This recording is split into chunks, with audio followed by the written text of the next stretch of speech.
వచ్చుచున్నాడు, క్రియ ఫలితాన్ని తెచ్చుచున్నాడు. ప్రభువు త్వరగా వచ్చుచున్నాడు, క్రియ ఫలితాన్ని తెచ్చుచున్నాడు.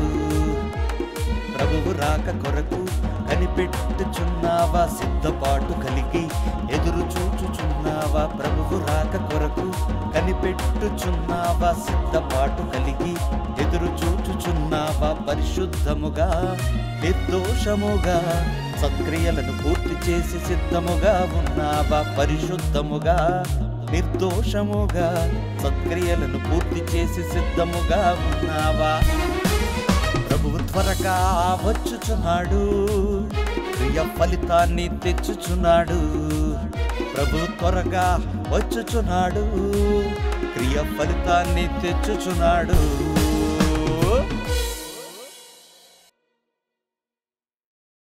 దేవుని యందు ప్రియులైన నా సహోదరి సహోదరులారా, సిద్ధపాటు అనే కార్యక్రమానికి మీ అందరికీ నా హృదయపూర్వకమైనటువంటి స్వాగతమును తెలియజేయుచున్నాను.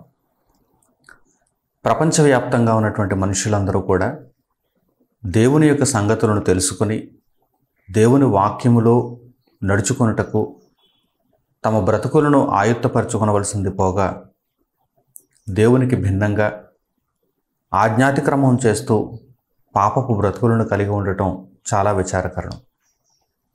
ప్రియులారా, వాస్తవ సంగతులు ఒకవేళ అర్థమైతే అసలు పాపము చేయటానికి మనిషి ఏమాత్రం తెగించలేడు. నిజంగా మానవులందరూ మనోనేత్రములు మూసుకుపోయిన వారై లోకమందు బ్రతుకే శాశ్వతం అనుకొని చనిపోతే ఇక ఏమీ జరగదనుకొని ఆత్మ గాలిలో కలిసిపోతుందేమో అనేటువంటి భ్రమతో ఆ బ్రతుకును చూడవచ్చిన వారెవరు అనేటువంటి పనికిమాలిన ప్రశ్నలతో వారి జీవితాలను దేవునికి కాకుండా చేసుకుంటున్నారు. ఈరోజు ఎందరో దేవుని మార్గంలో లేకుండా ఆ మార్గం నుండి తప్పిపోయి చీకటిలో నడుచుకోవటానికి కారణం ఏంటంటే అపవాది అయిన వాడు వారిలో తెగింపును కలిగిస్తున్నాడు. దేవుని నుండి విడిపోవడం అనగా, దేవుని నుండి వేరైపోవడం అనగా, దేవుని మార్గములను విడిచిపెట్టి వెళ్ళిపోవడం అనగా చాలా తెగింపు ఉండాలి. ఆ తెగింపును కలిగిస్తున్నది ఎవరు? అపవాది మాత్రమే. ఒక దుష్ట శక్తి మానవులను ప్రేరేపిస్తున్నాడు. నీకేం కాదులే, నీవిలా చేసినా నీకేం కాదులే, ఒక మనిషిగా నీవు అలా చెయ్యాలి, నిన్ను మించిన వాడెవడు, నీవు ఆలోచించినది సరియే, నీ ముందర నీవు ఏర్పరచుకున్న ఆ మార్గం సరైనదే అని ఈరోజు మనుషులను అపవాది అయిన వాడు ప్రేరేపిస్తున్నాడు. ఈ మానవులు చేస్తున్నటువంటి అక్రమాలు పాపములు చూస్తున్నప్పుడు వీరిలో ఎంత తెగింపు ఎలా వచ్చిందా అనిపిస్తుంది. ఒక్కొక్కసారి మనుషులలో ఎంత తెగింపు ఎక్కడి నుంచి వచ్చింది? నిజానికి చూస్తే వారు చాలా అమాయకులుగా, వారు ఆ పని చేయటానికి ఏమాత్రం ధైర్యం చాలని వారుగా కనిపిస్తూ ఉంటారు. అందుకే అప్పుడప్పుడు ఏదైనా ఒక భయంకరమైనటువంటి ఘోరానికి పాల్పడినటువంటి మనిషిని గూర్చి అతని యొక్క బంధువులు కావచ్చు, లేక స్వంతవారు కావచ్చు, మాట్లాడుతూ ఉంటారు. అసలు అతడు లేక ఆమె ఇలా చేశారని మేము నమ్మలేకపోతున్నామండి అంటారు. వారికి ఇంత ధైర్యం లేదు అంటారు. మరి ఆ ఘోరమైనటువంటి పాపపు కార్యక్రమాలు చేయటానికి వారికి ధైర్యం ఎలా పుట్టుకొచ్చింది? ఆ తెగింపు ఎలా వచ్చింది? సాతాను, అపవాది అయినవాడు.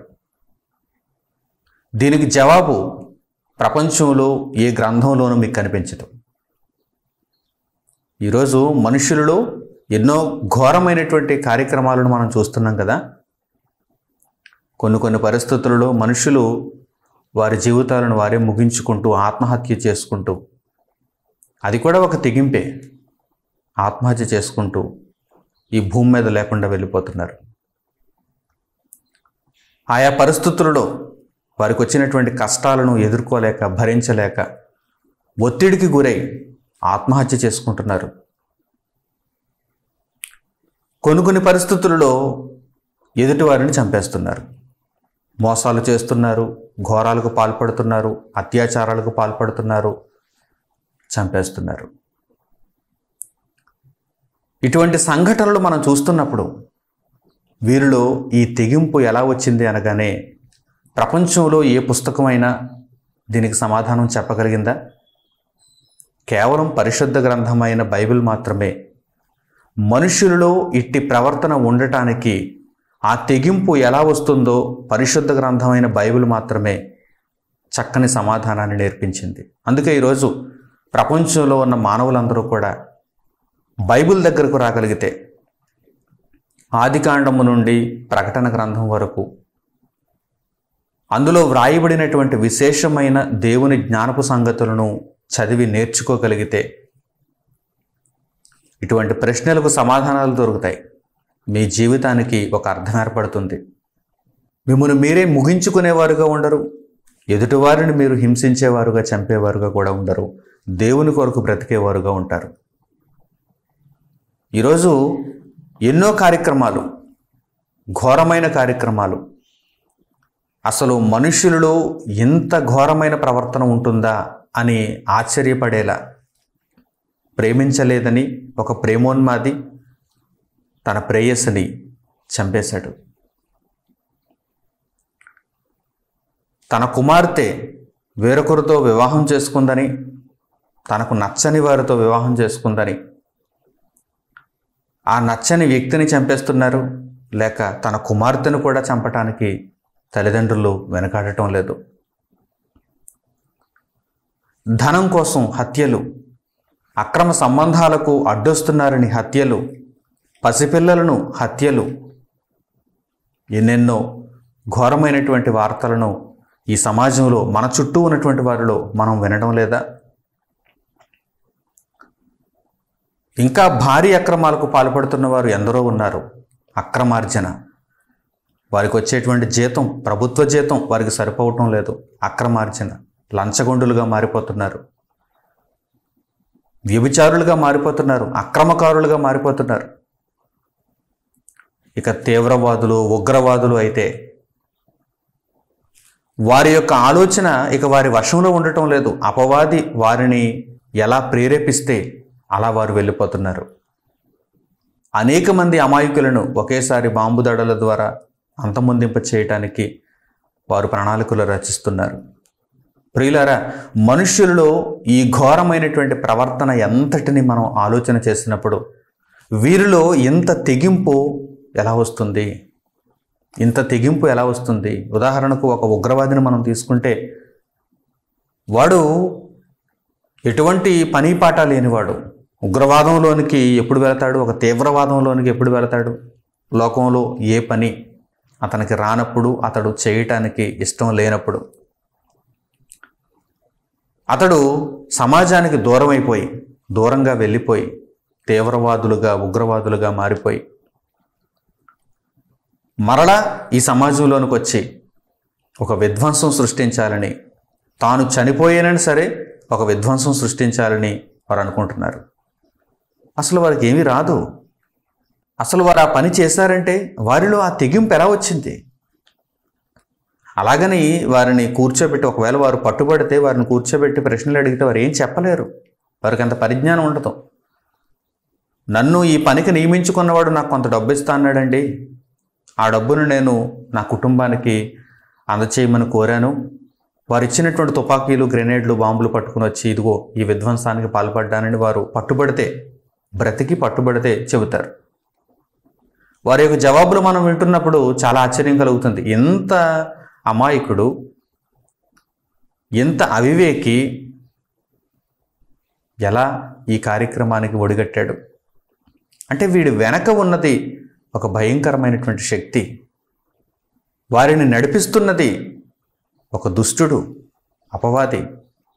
ప్రియులారా, ఈరోజు భూమి మీద సత్యమునకు ధర్మమునకు విరోధముగా ఎవడైనా మాట్లాడుతున్నాడు, లేక కార్యక్రమాలు చేస్తున్నాడు, మానవ కళ్యాణానికి కాకుండా మానవ జాతిని అంతమొందింప చేయటానికి ఈరోజు ఎవడైనా ప్రయత్నిస్తున్నాడు అంటే వాడిలో ఆ తెగింపు కలగటానికి వాడిని ప్రేరేపించినది ఎవరో చెప్పమంటారా?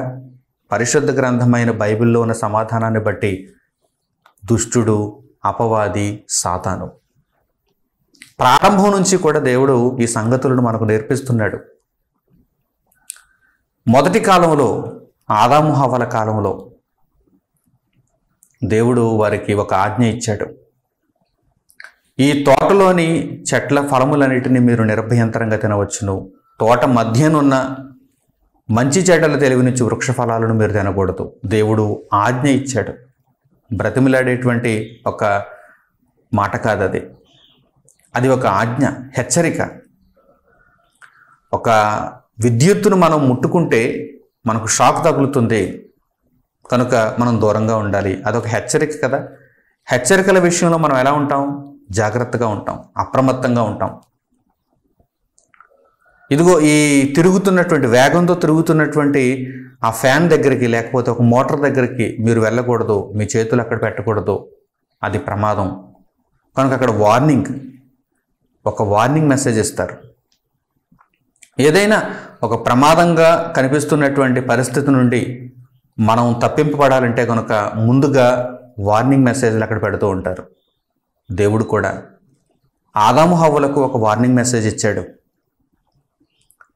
ఈ మంచి చెడ్డల తెలివినిచ్చు వృక్ష ఫలములను మీరు తినదనమున మీరు చచ్చిపోతారు, కనుక మీరు వాటిని ముట్టకూడదు, మీరు వాటిని తినకూడదు. అయితే అపవాది అయిన వాడు అక్కడ ప్రవేశించాడు, ఏదైనా తోటలో ప్రవేశించాడు. దుష్టుడు, సాతాను, మహాఘట సర్పం ఈరోజు ప్రపంచ మానవాళి అంతటినీ కళ్ళకు కనిపించకుండా ప్రపంచ మానవాళి అంతటినీ ప్రేరేపిస్తున్నాడు చూసారా? దేవునికి విరోధముగా ప్రేరేపిస్తున్నాడు చూసారా? సత్యమునకు విరోధముగా ప్రేరేపిస్తున్నాడు చూసారా? ధర్మమునకు విరోధముగా ప్రేరేపిస్తున్నాడు చూసారా? తెగింపును కలిగిస్తున్నాడు చూసారా? వాడే. ఆ రోజు నుంచి కూడా పరిశుద్ధ గ్రంథంలో దేవుడు మొట్టమొదట ఈ పాఠాలని తెలియజేశాడు. బైబిల్ మీరు సంపాదించుకోగలిగితే, ఆదికాండము దగ్గర నుండి మీరు చదువుకుంటూ వెళ్ళగలిగితే ఈ సంగతులు మీకు చాలా స్పష్టంగా అర్థమవుతాయి. మానవ జాతి ఈరోజు ఎందుకు ఇలా పతనావస్థకు వెళ్ళిపోయింది అని ఒక్కసారి మీరు ఆలోచిస్తూ దేవుని మాటలను జాగ్రత్తగా నేర్చుకుంటూ చదవగలిగితే, ఆయన మహాకృపను బట్టి ఆయన జ్ఞానమును పొందిన వారై మీరు ఈ సంగతులను నేర్చుకుని మీ బ్రతుకులను చక్కదిద్దుకునేటువంటి అవకాశం ఉంది. ఆదికాండం 3వ అధ్యాయంలో ఈ సంఘటనలు మనకు కనిపిస్తున్నాయి. ప్రియులారా, ఆలోచించండి. ఆదాము హవ్వలకు ఈ తెగింపు ఎలా వచ్చింది? అలాగని వారి చుట్టూ మిగిలిన వృక్ష ఫలాలు లేవా? వారు ఆకలితో ఏమైనా అలమటిస్తున్నారా? లేదు. వారిలో తెగింపు వచ్చింది. మేము దేవుని ఆజ్ఞను అతిక్రమించాలనేటువంటి ఒక తెగింపు వచ్చింది. కనుక వారు దేవుడు చెప్పినటువంటి ఆ ఆజ్ఞను అతిక్రమించారు. ఆజ్ఞాతిక్రమము పాపము. ఈరోజు మనుష్యులు పాపాత్ములుగా మారటానికి అపవాది అయిన వాడు మనుషులను ప్రేరేపిస్తున్నాడు. అపవాది ప్రేరేపించినప్పుడు మనం నిలబడగలమా? నిలబడే శక్తి మనకుంది, నిలబడే బ్రతుకే మనకుంది. దేవుని సహాయాన్ని పొందితే మనం చక్కగా నిలబడగలం. అయితే ఎప్పుడైతే దేవుని యొక్క సహాయమును మనం నిరాకరిస్తామో, దేవుని కృపను మనం నిరాకరిస్తామో, అప్పుడు మనం బలహీనులం అయిపోతాం. బలహీనులు అయిపోయినప్పుడు వాడి ప్రేరణకు మనం లొంగిపోతాం. వాడి ప్రేరణకు లొంగిపోతే దేవుని మాటలను అతిక్రమించే తెగింపు మనలో వస్తుంది. దేవుని ఆజ్ఞలను అతిక్రమించే తెగింపు మనలో వస్తుంది. ఇది చాలా భయంకరమైనది. ఆ తెగింపు చాలా భయంకరమైనది. అప్పుడప్పుడు మీరు మీ బంధువుల్లో కూడా, మీకు నెలవైన వారిలో కూడా చూస్తూ ఉంటారు ఇలాంటి కార్యక్రమాలను.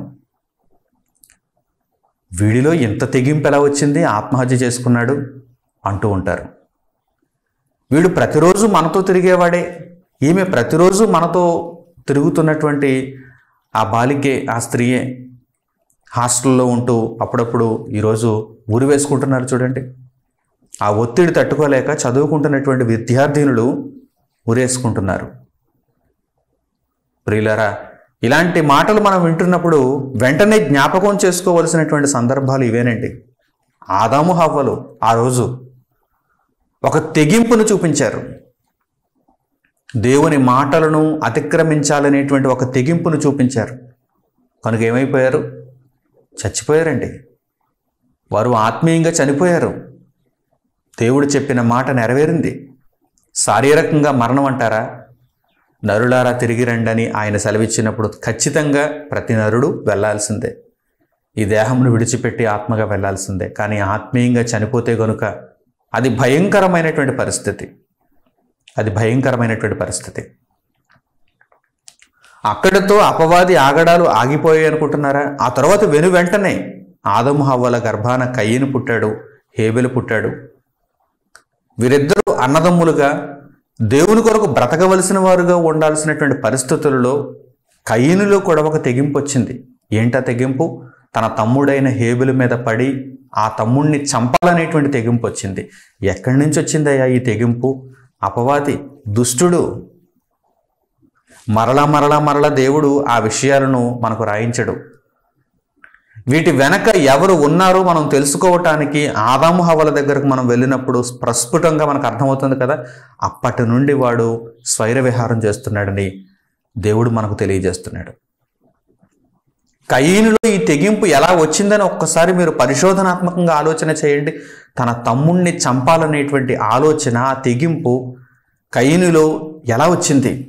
అలాగని హేబెలు వలన కయీనుకి ఏమైనా నష్టం వచ్చిందా? హేబెలు కయీనుదేవైనా దొంగిలించాడా? హేబెలు బ్రతికి ఉండడం వలన కయీనుకి ఏమైనా ఆటంకం ఉందా? లేదు. కయీనులో లోపం ఉంది. ఆ లోపమును బట్టి అతని అర్పణ స్వీకరింపబడలేదు. ఆ లోపమును సరిచేసుకోవటానికి బదులు చక్కగా నీతిమంతుడిగా బ్రతుకుతున్నటువంటి తన తమ్ముడైన హేబెలు మీద పడి కయీను చంపేశాడు, నరహత్య చేశాడు. కయీను నరహత్య చేయటానికి కయీనులో ఆ తెగింపు ఎలా వచ్చింది? సాతాను, దుష్టుడు. తరువాత నోవహు కాలంలో మనం చూస్తే, నోవహు యొక్క కాలంలో ఆ తరమంతటిలో కూడా ఆ మనుషులందరూ కూడా పాపమును చేయుటకు తెగింపు కలిగిన వారు. వారి బ్రతుకులను దేవుడు చూస్తున్నప్పుడు ఆయన తన హృదయములో నొచ్చుకునే పరిస్థితి ఏర్పడింది. వీరిలో ఇంత తెగింపు ఎలా వచ్చింది? అపవాది అయిన వాడి ప్రేరణకు వీరు ఎందుకు లొంగిపోతున్నారు? మరి నోవహు ఎందుకు నిలబడ్డాడు? నోవహు దేవునికి భిన్నంగా బ్రతకడానికి ఎందుకు తెగించకుండా దేవుని కొరకు బ్రతకడానికి నిర్ణయించుకున్నాడు? అంటే వీరంతా కూడా లొంగిపోయారు. వీరంతా దేవుణ్ణి ద్వేషించారు, దేవుణ్ణి దూరం చేసుకున్నారు, దేవుని కృపకు వీరు దూరం అయిపోయారు. ఆ తర్వాత లోతు కాలంలో మనం చూస్తే సుదుమ, గుమర్ర, ఆద్మా, సెబోయిము ఈ పట్టణ ప్రాంతాలు, అందులో ఉన్నటువంటి మనుష్యులు భయంకరులు, దుర్మార్గులు, కామ వికారమైనటువంటి చెడ్డ ప్రవర్తన కలిగిన వారు. ప్రియులారా, వీరంతా అలా బ్రతకటానికి వారిలో తెగింపు ఉంది. ఆ తెగింపు ఎవరి వలన వచ్చింది? అపవాది వలన వచ్చింది. అపవాది వారిని ప్రేరేపిస్తున్నాడు. వారు దేవునికి భిన్నంగా బ్రతకటానికి తెగింపు కలిగిన వారై బ్రతుకుతున్నారు. అలా బ్రతికిన తర్వాత దేవుని ఉగ్రతకు వారు బలైపోతున్నారు. మీరు చక్కగా ఆలోచన చేయగలిగితే, మన బ్రతుకులలో అపవాది మనలను ప్రేరేపించినప్పుడు దేవునికి విరోధముగా మనం కూడా ఇలాగే తెగింపును చూపిస్తున్నామా? ఒక్కసారి మీరు గమనించండి. మీ జీవితాలలో మీరు పుట్టిన దగ్గర నుండి నేటి వరకు ఆయా సందర్భాలలో దేవుని ఆజ్ఞలను అతిక్రమించిన పరిస్థితులు ఎన్నెన్నో ఉంటాయి. ఆజ్ఞాతిక్రమం పాపం. దేవుని ఆజ్ఞను అతిక్రమించిన పరిస్థితులు ఎన్నెన్నో ఉంటాయి. మాటల ద్వారా కానీ, చేతల ద్వారా కానీ, మీ ప్రవర్తన అంతటిలో దేవునికి భిన్నంగా మీరు ఎదురు తిరిగినటువంటి సందర్భాలు ఎన్నెన్నో ఉంటాయి. ఒక్కసారి మీరు వాటిని పరిశీలన చేసుకుంటే నాలో అంత తెగింపు ఎలా వచ్చింది ఒక్కసారి మీరు గమనించండి. మిమ్మల్ని మీరే ప్రశ్నించుకోండి. నేను అంత తెగింపును చూపించానా ఆ చెడు మాట మాట్లాడటానికి, ఈ చెడు ప్రవర్తన కలిగి ఉండటానికి, ఆ చెడ్డ కార్యక్రమాన్ని చేయటానికి నేను అంత తెగింపును చూపించానా? ఏంటి దేవునికి భిన్నంగా, దేవునికి విరోధంగా? ఒక్కసారి మీకు మీరే స్వవిమర్శ చేసుకుంటే మీకు ఈ పాఠం చక్కగా అర్థమవుతుంది. ఆనాడు ఆదం హవ్వలు మాత్రమే కాదు, ఆనాడు కయ్యను మాత్రమే కాదు, ఆనాడు నోవహు కాలంలో ఉన్నటువంటి ఆ తరము ప్రజలు మాత్రమే కాదు, ఆనాడు లోతు దినములలో ఉన్నటువంటి ప్రజలు మాత్రమే కాదు, నేటి కాలంలో ఉన్న మనం కూడా అపవాది యొక్క ప్రేరణకు లొంగిపోయి బలహీనులమైపోయి దేవుని కృపను మనం దూరంగా నెట్టేస్తూ దేవుని యొక్క మాటలను అతిక్రమించటానికి తెగింపును చూపిస్తున్నామంటే ఈరోజు మనం కూడా వారి వలె దౌర్భాగ్యులం అయిపోతున్నామా? ఒక్కసారి మనకు మనమే ప్రశ్నించుకోవాలి. పాపము చేసే ముందు ప్రతి మనిషిలో ఏముంటుందో తెలుసా? తెగింపు ఉంటుంది. ఈ తెగింపు ఎవరి వలన వస్తుందో తెలుసా? అపవాది వలన వస్తుంది. అపవాది వలన వస్తుంది. అందుకే పరిశుద్ధ గ్రంథం ఏమని తెలియజేస్తుంది? ఆత్మపూర్ణులయ్యుండుడి, దేవుని కృపను పొందిన వారయ్యుండుడి, ప్రభువునందు బలవంతులయ్యుండుడి, అపవాదిని ఓడించుడి, అపవాదిని ఎదిరించుడి. వాడి మనలో తిష్ట వేయటానికి ఎల్లప్పుడూ ప్రయత్నం చేస్తూనే ఉంటాడు. అప్పుడు వాడిని ఏం చేయాలి? ఎదిరించాలి. అంతే తప్ప మనలో వాడికి ప్రవేశమును, మనలో వాడికి నివాసమును మనం కల్పించకూడదు. ఎప్పుడైతే వాడు మనలో ప్రవేశించి మనలో నివసిస్తున్నాడో వాడు మనలను లొంగ తీసుకుంటాడు. వాడు మనలో ఒక భయంకరమైనటువంటి ప్రవృత్తిని కలుగు చేస్తాడు. అదేంటంటే తెగింపు. ఈ తెగింపు దేనికి? దేవుని వాక్యానికి భిన్నంగా నీవు బ్రతకటానికి తెగింపును కలుగు చేస్తాడు. తెగింపును కలుగు చేస్తాడు. మోషే కాలంలో కోరహు సమాజం తెగింపు కలిగిన వారు. మోషే మీద, అహరోను మీద, దేవుని మీద విరోధముగా మాట్లాడటానికి ఒక తెగింపు వారిలో వచ్చింది. ఒక తెగింపు వారిలో వచ్చింది. ఇశ్రాయేలీయులు ఒక దూడను తయారు చేసుకుని ఆ దూడను పూజించటానికి తెగింపును చూపించారు. ప్రియులారా, ఇలాంటి ఉదాహరణలు పరిశుద్ధ గ్రంథంలో ఎన్నెన్నో మనకు కనిపిస్తున్నాయి. ఇశ్రాయేలీయుల మొదటి రాజు అయినటువంటి సౌలు దేవుని మాటను అతిక్రమించటానికి తెగింపును చూపించాడు. అమాలేకీయులందరినీ నీవు సర్వనాశనం చెయ్యి అంటే లేదు. అమాలేకీయులలో దేవుని మాటను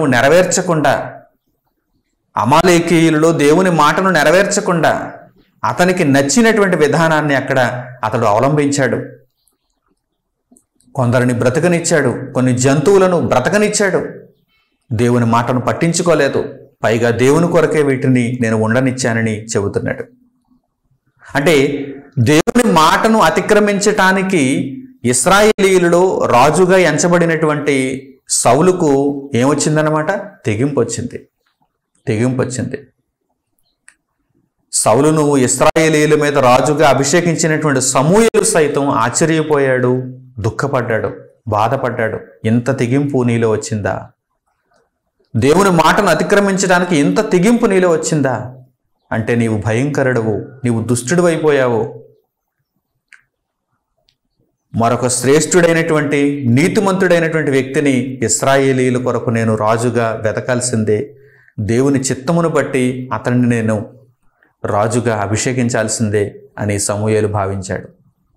ఆ తరువాత ఇశ్రాయేలీయుల యొక్క రాజులలో, యూదా రాజులలో ఎందరో భయంకరమైనటువంటి ప్రవర్తన కలిగిన వారుగా, దేవునికి భిన్నంగా బ్రతకటానికి, ఇశ్రాయేలీయులను యూదులను దేవునికి భిన్నంగా బ్రతికింప చేయటానికి తెగింపు కలిగిన వారుగా కనిపిస్తున్నారు. అందులో ప్రధానులు అహాబు, ఇశ్రాయేలు రాజైన అహాబు భార్య అయినటువంటి యెజెబెలు. వీరు కూడా దేవునికి భిన్నంగా బ్రతకటానికి తెగింపు కలిగిన వారుగా కనిపిస్తున్నారు. ఇశ్రాయేలు ప్రవక్తలను యెజెబెలు చంపించిందంటే ఎంత తెగింపో చూడండి. దేవుని ధర్మశాస్త్రమును ప్రకటించే, దేవుని ధర్మశాస్త్ర ప్రకారము మనుషులను నడిపించే ఇశ్రాయేలు దేవుని ప్రవక్తలను ఆమె చంపించిందండి. యెజెబెలు చంపించింది అంటే ఎంత తెగింపో చూడండి. ప్రియులారా, ఇలాంటి భయంకరమైనటువంటి ప్రవర్తన ఏ మనిషిలో మనం చూస్తున్నా ఇంత తెగింపు వీడిలో లేక ఈమెలో ఎలా వచ్చింది అని మనం ఆలోచన చేసుకోగలిగితే అపవాది వారిని ప్రేరేపిస్తున్నాడు. ఇక మరొక ప్రధానమైనటువంటి ఉదాహరణ, యేసుక్రీస్తు ప్రభువును సిలువకు అప్పగించినటువంటి శిష్యుడైనటువంటి ఇస్కరియోతు యోధా. యోధా గోత్రంలో జన్మించాడు ఇస్కరియోతు యోధా. అదే యోధా గోత్రంలో దేవుడు అనుగ్రహించినటువంటి మహారక్షణ యేసుక్రీస్తు ప్రభువుగా కనిపిస్తున్నప్పుడు ఆయనను వెంబడిస్తూ ఆయన మాటలను చెవులారా వింటున్నాడు. ఆయన పంపగా ప్రకటనలు చేయటానికి బయలుదేరినవాడు. ఆయన చేసిన ఎన్నో సూచక క్రియలు, అద్భుతాలు, మహత్కార్యాలు తన కల్లారా చూచినవాడు. తన తోటి శిష్యులందరూ దేవుని కొరకు ఎలా బ్రతుకుతున్నారో కల్లారా చూచినవాడు. కానీ 30 వెండి నాణెములకు ఆశపడి ఒక తెగింపును చూపిస్తున్నాడు. నాతో పంపించండి, మీ సైనికులను నాతో పంపించండి, మీలో ముఖ్యులను నాతో పంపించండి, నేను యేసుక్రీస్తు ప్రభువును పట్టి మీకు అప్పగిస్తాను, నేను ఆయనకు ముద్దు పెడతాను, ఆయనను మీకు అప్పగిస్తాను. ఎంత తెగింపో చూడండి. తనకు ఒక బ్రతుకునిచ్చినటువంటి యేసుక్రీస్తు ప్రభువును అప్పగించినటువంటి ఇస్కరియోతు యోధాలో ఈ తెగింపు ఎలా వచ్చింది? అపవాది. చాలా స్పష్టంగా రాయబడింది పరిశుద్ధ గ్రంథంలో. వాడు ఆ ముక్క పుచ్చుకొనగానే సాతాను వానిలో ప్రవేశించెను. సాతాను ఎప్పుడైతే ఒక మనిషిలో ప్రవేశిస్తున్నాడో ఆ మనిషిలో ఏం కలుగుతుంది? తెగింపు కలుగుతుంది. ప్రియులారా, ఎన్నెన్నో వార్తలు మీరు వింటున్నారు కదా. ఎక్కడో దూరంగా మీరు వార్తలు వినడం కాదు, మీ ప్రాంతాలలో కూడా, మీకు చాలా దగ్గరలో కూడా భయంకరమైన వార్తలు మీరు వింటున్నారు కదా. వాడు చాలా అమాయకుడండి, ఆమె చాలా అమాయకురాలండి, ఎంత భయంకరమైనటువంటి కార్యక్రమం చేస్తుందంటే మేము నమ్మలేకపోతున్నామండి అంటుంటారు కదా. ఎంత దారుణానికి ఒడిగట్టారంటే మేము అసలు నమ్మలేకపోతున్నామండి అంటారు కదా. ప్రియులారా, అలాంటి దారుణాలు జరగడానికి ముందు ఏం జరిగిందో, అలాంటి దారుణాలు మన కళ్ళకు కనిపించటానికి ముందు ఏం జరిగిందో, ఆ వార్త మనకు వినిపించడానికి ముందు ఏం జరిగిందో చెప్పమంటారా? మరో భయంకరమైనటువంటి దారుణం జరిగింది. ఆ దారుణం ఏంటంటే సాతాను ప్రవేశం. అపవాది లోనికి ప్రవేశించింది. ఇస్కరియోతు యోధా లోనికి అపవాది ప్రవేశించింది. ఈరోజు మనుష్యులలోనికి అపవాది ప్రవేశిస్తున్నాడు. ఎప్పుడైతే అపవాది యొక్క ప్రవేశం ఒక మనిషిలో జరిగిందో ఆ మనిషిలో ఏమొస్తుంది? తెగింపు వస్తుంది. వెంటనే ఆ మనిషి దారుణానికి ఒడిగడుతున్నాడు. తన్ను తాను చంపుకోవటానికో లేక ఇతరులకు హాని కలిగించి వారిని చంపటానికో మనిషి ప్రయత్నిస్తున్నాడు. ఇక నిర్ణయం చేసుకుంటున్నాడు అనమాట. ఒక తెగింపు వచ్చేసింది అనమాట. చాలా దారుణం. మరి ఈ పరిస్థితులన్నింటికీ సమాధానం ఏంటి? ఈ పరిస్థితులన్నింటికీ ఉపాయం ఏంటి? సొల్యూషన్ ఏంటి? దేవుని వాక్యం. అపవాది మనలో ప్రవేశించకుండా ఉండటానికి మనం ఏం చేయాలి? దేవుని వాక్యము చేత మనం నింపబడాలి. ఆయన అనుగ్రహించిన పరిశుద్ధాత్మ చేత మనం నింపబడాలి. ఆత్మపూర్ణులమై ఆత్మచేత నడిపింపబడుతూ ఉన్న జీవితంలో దేవుని కొరకు మనం బ్రతుకుతాం, దేవుని కొరకు మనం మాట్లాడతాం, మన పొరుగు వారిని మనం ప్రేమిస్తాం, మనలను మనం రక్షించుకుంటూ ఇతరులను మనం రక్షిస్తాం. ఈరోజు లోకంలో ఉన్న మనుషులందరూ చేస్తున్నది ఏంటో చూడండి. వారిని వారు చంపుకుంటూ ఇతరులను చంపుతున్నారు. ఈరోజు మనుషులందరూ వారిని వారు చంపుకుంటూ ఇతరులను కూడా చంపేస్తున్నారు. కానీ దేవుని వాక్యం ద్వారా ఒక మనిషికి అలవడే గొప్ప లక్షణం ఏంటి? వాడిని వాడు బ్రతికించుకుంటూ ఇతరులను బ్రతికిస్తాడు. ఇతరులకు చీమ కుట్టినటువంటి హాని కూడా చేయడు. జాగ్రత్తగా ఆలోచన చేయండి. దేవుని వాక్యమే ఈ సమస్యలన్నింటికీ కూడా గొప్ప పరిష్కారం. దేవుని మాటలకు, దేవుని కార్యక్రమాలకు, దేవుని చిత్తమునకు భిన్నంగా బ్రతికే బ్రతుకు ఈరోజు నీవు కలిగి ఉంటున్నావా? అంత తెగింపును నీవు కలిగి ఉంటున్నావా? అయితే నీలో సాతాను ప్రవేశం జరిగింది. నీలో సాతాను ఉన్నాడు, నీలో సాతాను నివసిస్తున్నాడు.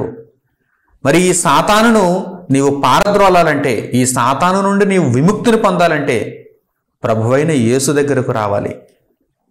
ఆయన దగ్గర చేసిన పాపమును ఒప్పుకోవాలి. ఎందుకంటే చేసిన పాపము, చేసిన భారం ఉంది కదా, ఆ పాపమునకు శిక్ష అనుభవించాలి. మరి ఆ చేసిన పాపమును ప్రభువైన యేసు దగ్గర నీవు ఒప్పుకోవాలి. నీవు ప్రార్థన చేస్తే ఆయన వింటాడు. విరిగి నలిగిన మనసుతో నీవు దేవునికి ప్రార్థన చేస్తే ఆయన వింటాడు. ఆయన నీ ప్రార్థన కొరకు ఎదురు చూస్తున్నాడు.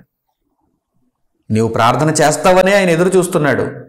నీవు దేవునికి పశ్చాత్తాప హృదయంతో ప్రార్థన చేస్తావని ఆయన ఎదురు చూస్తున్నాడు. పూర్ణమైన హృదయముతో నీవు దేవుని వైపు తిరుగుతావనే ఆయన ఎదురు చూస్తున్నాడు. 1000 కన్నులతో ఎదురు చూడటం అంటారు చూసారా? అవును, దేవుని దగ్గర ఆ ఎదురు చూపు ఉంది.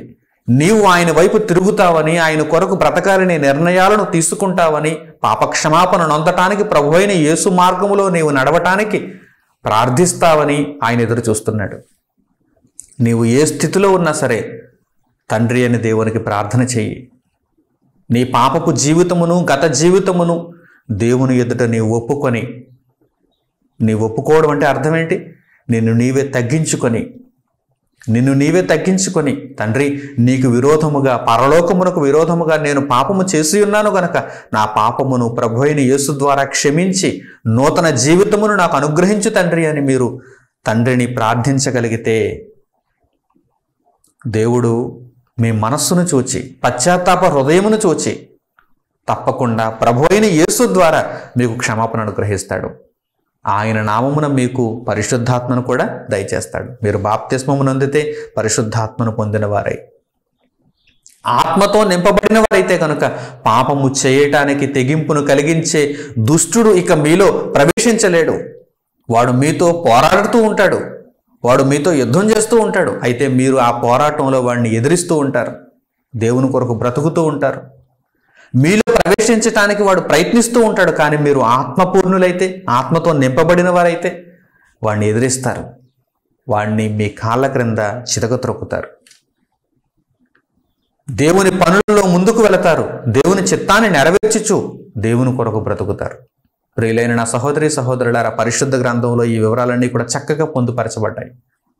కనుక మీరు జ్ఞాన ప్రవర్తన కలిగిన వారై, యుక్త ప్రవర్తన కలిగిన వారై దేవుని వాక్యమును మీ యొద్ద నుండి తొలగిపోనివ్వకుండా చూసుకోండి. దేవుని ఆత్మను మీ యొద్ద నుండి వెళ్ళిపోకుండా మీరు పరిరక్షించుకోండి. దేవుని కృపను పొంది యేసుక్రీస్తు ప్రభువు మార్గంలో మీరు నడుచుకోవటానికి నిరంతరం ప్రయత్నం చేస్తూ ఉండాలి. There is a warning message ఉంది. ఎప్పుడైతే మీరు దేవుని వాక్యమును త్రోసివేస్తారో, ఎప్పుడైతే దేవుని పరిశుద్ధతలో నుండి మీరు వెళ్ళిపోతారో, ఎప్పుడైతే మీరు సాతానును ప్రేమిస్తారో, లోకమును ప్రేమిస్తారో, మీ ఇష్టాన్ని ప్రేమిస్తారో, అప్పుడు దేవుడే మిమ్మల్ని విడిచిపెడతాడు. అప్పుడు దేవుడే అనుమతిస్తాడు. మీ హృదయం కఠినపరచబడటానికి, సాతాను మిమ్మును పట్టి ఆవహించటానికి, పీడించటానికి దేవుడే అనుమతినిచ్చేస్తాడు. కనుక దేవుడు అట్టి అనుమతిని ఇవ్వకుండా ఉండాలంటే దేవుణ్ణి ప్రేమించండి, పూర్ణ హృదయంతో దేవుణ్ణి హత్తుకోండి, దేవుని కొరకు బ్రతకండి. దేవుడు అనుగ్రహించే పరిశుద్ధాత్మను యేసునామములో పొందండి. ఆత్మపూర్ణులై జీవిస్తే మీరు బ్రతుకుతారు, మీ తోటి వారిని బ్రతికిస్తారు. దేవునికి భిన్నంగా బ్రతకాలనేటువంటి తెగింపు మీలో ఎప్పటికీ రాదు. దేవుని కొరకు బ్రతికిన వారే మరణిస్తే నిత్యత్వమందు మీరు కనిపిస్తారు, జీవగ్రంథమందు మీ పేరుంటుంది. మంచి నిర్ణయం తీసుకుంటారని మిమ్మల్ని అందరినీ హృదయపూర్వకంగా దేవుని వాక్యమును బట్టి కోరుకుంటూ, మరొక చక్కని భాగం దీని కొనసాగింపు ఉంది. అది దేవుని కృపను బట్టి వచ్చే తరగతిలో మనం నేర్చుకుందాం. అంతవరకు ప్రభు యొక్క కృపాక్షేమము మీ అందరికీ తోడుగా ఉండాలని నేను కోరుకుంటూ ముగిస్తున్నాను. తండ్రి అయిన దేవునికి ప్రార్థనలు ఏకీభవించండి. మహోన్నతుడు అయిన మా కన్న తండ్రి, మీరు దయచేసినటువంటి అమూల్యమైన ఈ సంగతుల కొరకు మా హృదయమును తెరచి మీ మాటలను నాయన అద్భుతమైనటువంటి వివరణతో అనుగ్రహించినందుకు మీకు కృతజ్ఞతాస్తుతులు తండ్రి. దేవా, హృదయం అనే ధననిధిలో ఈ మంచి సంగతులన్నిటినీ మేము నింపుకున్న వారమై వాటి ప్రకారము ప్రవర్తించగలుగుటకు మాకు జ్ఞాన హృదయమును దయచేయండి. మీకు విరోధముగా మేము ఆలోచన సైతము కలిగి ఉండకుండా, అట్టి తెగింపులోనికి మేము వెళ్లకుండా, సాతానును తండ్రి మేము మా జీవితాలలోనికి ఆహ్వానించకుండా, కేవలము మీ పరిశుద్ధ మార్గములో ప్రభువైన యేసు ద్వారా బ్రతకటానికి మాకు సహాయం చేయండి. మీ చిత్తాన్ని నెరవేర్చే గొప్ప బ్రతుకును మాకు దయచేయండి. ఎందరో మనుష్యులు ఈ రహస్యాలు తెలియక నాశనమైపోతున్నారు, తమ చుట్టూ ఉన్న వారిని నాశనము చేస్తున్నారు. నాయనా, మేమైతే ఇదిగో నేటికి సజీవులుగా ఉండుటను బట్టి అది కేవలం మీ కృప. ఈ మాటలు వినుటకు మేము బ్రతికి ఉండటం కేవలం మీ కృప. నాయన, ఈ మాటల ద్వారా మేము బ్రతికింపబడి, ఈ మాటల ద్వారా ఆత్మలుగా మేము ఆత్మీయ జీవితంలో బ్రతికింపబడి, నాయన మీ చిత్తాన్ని నెరవేర్చగలుగుటకు సహాయమునిమ్మని మిమ్మల్ని వేడుకుంటున్నాం. ఏమాత్రం పాపమునకు తావునివ్వకుండా, మరలా చీకటి బ్రతుకులోనికి మేము వెళ్లకుండా, వదిలిపెట్టిన దానిని, సిలువ వేసిన దానిని మేము మరలా మా జీవితాలలోనికి ఆహ్వానించకుండా, నూతనమైన జీవముతో ప్రభువైన యేసు ద్వారా తండ్రి పరిశుద్ధాత్మను పొందిన వారమై ఆ ఆత్మచేత నడిపింపబడుతూ ఆత్మపూర్ణులుగా జీవిస్తూ, కేవలము మీ వాక్యమును అనుసరిస్తూ, మీ వాక్య ప్రకారం తండ్రి మా బ్రతుకులను మలచుకొని అనేక మందికి మీ వాక్యమును ప్రకటిస్తూ, మీ చిత్తాన్ని నెరవేర్చే పనులలో మేము ఉండులాగున మీ కృప, మీ కనికరము మా ఎడల చూపుమని మిమ్మల్ని హృదయపూర్వకంగా వేడుకుంటూ, మా ప్రార్థన మనవులన్నింటినీ మా ప్రభువును రక్షకుడునైన యేసుక్రీస్తు వారి పేరిట మిమ్మల్ని అడుగుచున్నాము తండ్రి. ఆమేన్. మన తండ్రి అయిన దేవుని ప్రేమ, మన రక్షకుడైన యేసుక్రీస్తు వారి కృప, పరిశుద్ధాత్ముని అన్యోన్య సహవాసము మనందరికీ సదాకాలముతో నడిపించునుగాక. ఆమేన్. అందరికి వందనములు. సెలవు.